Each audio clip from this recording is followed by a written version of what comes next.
Hello everyone, welcome back to my YouTube channel Trading Trends. Let's see what can happen in the market tomorrow. Bank Nifty ने जो final closing दी है वो दी है 49,231 की। और एक चीज और देखनी पड़ेगी, जैसे आपको कंटिन्यूसली बता रहा हूँ कि कितने पॉइंट जाके ऊपर नीचे क्लोज किया और कैंडल में कितनी मूवमेंट हुई है, वो चीज भी आप जाके देख सकते हो। जैसे कैंडल की आज की जो मूवमेंट हुई है 165 पॉइंट नीचे जाके क्लोज हुआ है। और इसके साथ साथ कैंडल की बनावट क्या है, देखो ऊपर से लगभग कंटिन्यूसली जो मार्केट ने इधर होल्ड करके ब्रेकआउट दिया था, यहाँ से मार्केट सीधे 50,000 के साइकोलॉजिकल लेवल तक गया था। थोड़ा सा टच किया था, जैसे 49,764 समथिंग कुछ ऐसे ही था। तो इसी इसी ट्रेंड लाइन की रेजिस्टेंस को कंटिन्यूसली मार्केट फॉलो करते हुए इसी वहां से पुल बैक लेता है। और पुल बैक भी अगर आप देखो, पुल बैक भी कितने पॉइंट का हो गया, लगभग 800 पॉइंट का पुल बैक भी हो गया, 800 प्लस पॉइंट का पुल बैक भी हो चुका है। तो एक चीज ध्यान रखनी पड़ेगी। और आज भी अगर देखो तो आज कंटिन्यूसली हो क्या रहा है, देखो जब भी मार्केट, देखो अब क्या होता है, देखो अब हमने समझना क्या, वन डे की जो कहानी है वो समझो। वन डे में हो क्या रहा है, वन डे में मार्केट कंटिन्यूसली जब भी इसके पास आता है ट्रेंड लाइन के पास, यहाँ से सेलिंग आना शुरू हो जाती है। बट आज क्या हुआ, मार्केट में बाइंग आई, कहीं ना कहीं बायर्स आए, उसके बाद जाके सेलिंग आई। नहीं तो हो क्या रहा था, नहीं तो कंटिन्यूसली एक एक दो रन कैंडलें बन रही थी, मार्केट नीचे आ रहा था। अगर मार्केट अगर सस्टेन कर देता है, क्योंकि मार्केट ने पहले जो ऑल टाइम हाई था उसको क्रॉस किया, फिर एक और ऑल टाइम हाई को क्रॉस किया। अब अगर मार्केट इसी जोन के पास आके सस्टेन कर देता है, तो फिर यहाँ पर अगर दिन एक दो दिन होल्ड करता है, तो ऊपर वाली साइड के लिए आपको बड़े टारगेट भी मिल सकते हैं। नीचे वाली साइड के लिए आएगा तो फिर मार्केट वापस जोन में फंस जाएगा। ये यहाँ से जहाँ मार्केट ने जो होल्ड करके ऊपर वाली साइड ब्रेकआउट दिया था, बायर्स यहाँ पर इसको फंसा सकते हैं। और जो मार्केट सेलर की भी एक्टिवेट तभी होंगे, सेलर बड़ी मूवमेंट हमें मिलेगी जब मार्केट इसके नीचे आके ट्रेड करेगा, मतलब साइकोलॉजिकल लेवल के पास आके ट्रेड करेगा, जहाँ इधर होल्ड करने के बाद हमें कोई मूवमेंट मिलेगी नीचे वाली साइड की। बड़ी मूवमेंट इस ट्रेंड लाइन की इस चैनल के बाहर मिलेगी, उससे पहले हमें बड़ी मूवमेंट नहीं मिल सकती। देखो कंटिन्यूसली सेम सेम चीजें, कुछ एक्स्ट्रा नहीं है, वही सिमिलर चीजें फॉलो करे जा रहे हो, वही चीजें आपको मैं बता रहा हूँ। देखो एक चीज जैसे मैंने वो कल बताई भी थी कि नीचे वाली साइड की मूवमेंट का प्लान कैसे करेंगे। जैसे आज अगर हम चलें 5 मिनट में, अगर हम देखें आज क्या मार्केट गैप डाउन खुलता है और एक बाइंग कैंडल बनाता है, उसके बाद पूरे दिन रेंज में आता है। अब होता क्या है, देखो एक आपको मैं कंटिन्यूसली जैसे ट्रेंड की वीडियो में मैंने आपको समझाया था, देखो लर्निंग वीडियो को फोकस करो, समझो, और डेली की वीडियो देखो कि मैं आज क्या बता रहा हूँ, आज मार्केट में क्या हुआ। दो टाइप के ट्रेंड फॉलो करता हूँ, एक होता है इंट्राडे का ट्रेंड, एक होता है डे टाइम फ्रेम का। मतलब ओवरव्यू ट्रेंड, मार्केट के ओवरव्यू के लिए होता है day time frame, short term के जिसमें हम ट्रेड लेते हैं वो होता है इंट्राडे का ट्रेंड। और इंट्राडे के ट्रेंड में क्या था, मार्केट कहीं ना कहीं बीरिश था। मार्केट जब इधर होल्ड करता है, एक हमें यहाँ मूवमेंट मिलती है, इस मूवमेंट को एंजॉय करते हो, क्योंकि देखो कहीं ना कहीं ओवरऑल ट्रेंड क्या है, बुलिश है। तो जब भी ओवरऑल ट्रेंड बुलिश होगा, बायर्स बायर्स जोर लगाएंगे, बायर्स मार्केट को नीचे नहीं जाने देंगे तब तक, जब तक एक अच्छे मेजर प्रीवियस स्विंग नहीं टूटेंगे।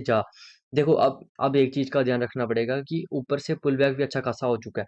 और जब आप वन डे में जाओगे तो आपको एक चीज दिखेगी कि अब ये जो लेवल है, ये जो लेवल है, जो ऑल टाइम हाई का वाले रेजिस्टेंस था, अब वो इसके as a sport strong support की तरह एक्ट कर रहा है। अब नीचे वाली साइड मूवमेंट कब आएगी, जब मार्केट एक दो दिन यहाँ होल्ड करेगा। अगर एक दिन सस्टेन कर दे, मतलब कल अगर फ्राइडे वाले दिन मार्केट सस्टेन कर दे, तो मंडे वाली साइड आपको मूवमेंट मिल सकती है। देखो फिलहाल तो अभी मार्केट बायर्स के कब्जे में दिख रहा है, बायर्स के हाथ में तब तक रहेगा जब तक कम से कम 49,000 साइकोलॉजिकल लेवल के ऊपर है।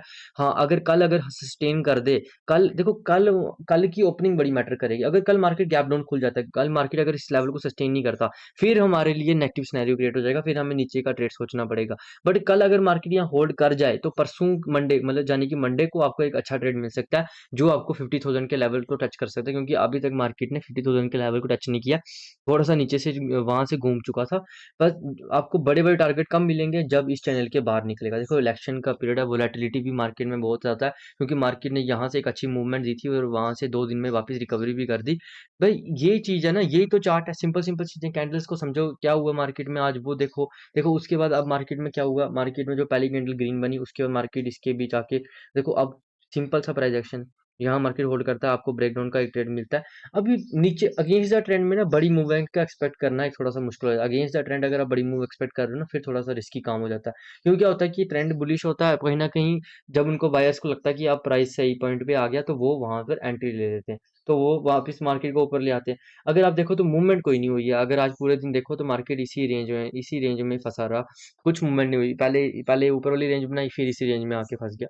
तो आपको बड़ी मूवमेंट कहाँ मिलेगी, जब तो नीचे वाली साइड के लिए बड़ी मूवमेंट कब मिलेगी, वन डे का चार्ट आपको सब समझाएगा। नीचे वाली साइड के लिए मूवमेंट कब मिलेगी, जब मार्केट इस यहाँ पर एक दिन होल्ड करेगा और यहाँ से नीचे ब्रेकडाउन करेगा, फिर आपको नीचे वाली साइड की मूवमेंट मिलेगी। ऊपर वाली साइड के लिए मूवमेंट क्या मिलेगी, ऊपर वाली साइड के लिए तो अभी मार्केट हाई ट्रेंडिंग है, बुलिश मार्किंग है, बुलिश मार्केट है, तो एक चीज़ तो आपने देखनी पड़ेगी कि ऊपर वाली अब देखो अब कल हम कैसे ट्रेड करेंगे, सिंपल चीज़ें आपको समझाता हूँ। कल अगर मार्केट फ्लैट खुलने का जो प्रेडिक्शन मतलब बुलिश है तो मैं ऊपर का ट्रेड ले लूँगा। बट गैप डाउन नहीं खुलना चाहिए, गैप डाउन खुलेगा साइकोलॉजिकल लेवल के देखो 10, 20, 40, 50 पॉइंट तक खुलेगा, गैप डाउन सस्टेन कर सकता है, मार्केट वहाँ भी कर सकता है सस्टेन।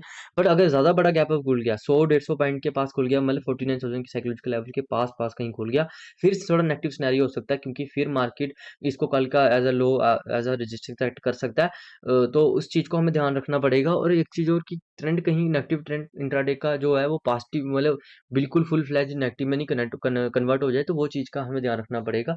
देखो चार्ट सब बताएगा नीचे वाली साइड के लिए ना क्या होगा कि नीचे वाली साइड के लिए मैं अभी मत ट्रेड नहीं लूंगा क्योंकि नीचे वाली साइड के लिए ना हमारे पास सिर्फ सपोर्ट रहेंगी कहीं ना कहीं हर जगह अभी हमारे पास सपोर्ट जोन है। नीचे वाली साइड के लिए ट्रेंड कब अच्छे नीचे साइड का ट्रेड अच्छा ट्रेड कब मिलेगा जब मार्केट एक दिन सस्टेन करेगा, एक दिन सस्टेन होने के बाद अगले दिन जब ब्रेक डाउन देगा उसके बाद आपको एक मूवमेंट दिखेगी खासकर। हाँ कल आपको सुबह वाली साइड एक मूवमेंट मिल सकती है बट एक चीज का ध्यान रखना पड़ेगा जो 15 मिनट का प्राइस एक्शन होगा क्योंकि जो प्राइस एक्शन बनेगा सुबह वही डिसाइड करेगा कि मार्केट का आगे फेट क्या हो सकता है। अगर गैप डाउन खुल गया बड़ा फिर तो मार्केट थोड़ा सा रिस्क जोन में आ जाएगा क्योंकि फिर वापस उसी ट्रेंड लाइन के बीच फंस जाएगा जिसमें कंटिन्यूसली मार्केट वन डे की ट्रेंड लाइन में ट्रेड कर रहा है। हाँ गैप अप खुल जाता है 49,500 के पास फिर ये हमारे लिए बाइंग सिनेरियो रहेगा, पॉजिटिव सिनेरियो रहेगा। यहाँ पर मैं नीचे का फिलहाल तो नहीं सोचूंगा क्योंकि नीचे के लिए क्या रहेगा कि क्योंकि ट्रेंड ओवरऑल ट्रेंड बुलिश रहेगा और उसकी वजह से क्या होगा कि नीचे हमारे पास ये एज अ सपोर्ट की तरह एक्ट करने लग जाएगा। तो नीचे वाली साइड के लिए मैं तभी सोचूंगा जब मार्केट 49,200 के पास जा तो एक आवर यहाँ सस्टेन कर दे। देखो सिंपल सिंपल चीजें हमें कुछ एडिशनल करने की जरूरत नहीं है पर नीचे वाली साइड के अगर यहाँ पर सस्टेन करेगा तभी जाके मैं नीचे वाली साइड की मूवमेंट को देखूं क्योंकि नीचे साइकोलॉजिकल लेवल है 49,000।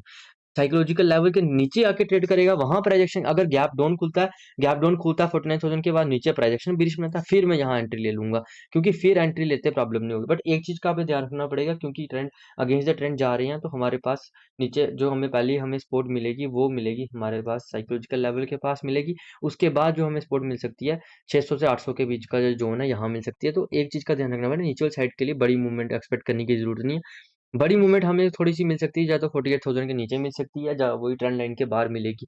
पर वही है कि अभी देखो इलेक्शन का टाइम भी है, तो मार्केट थोड़ा वोलेटाइल तो है ही है, तो इस चीज़ को कंटिन्यूअसली हमें देखना पड़ेगा, मॉनिटर करना पड़ेगा।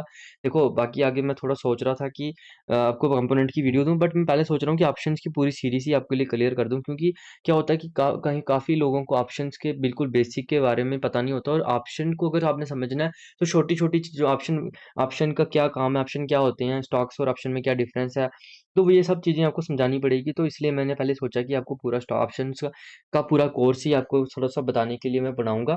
तो ये शुरू शुरू करूँगा मैं सैटरडे से। सैटरडे को इसकी वीडियो आना शुरू हो जाएँगी।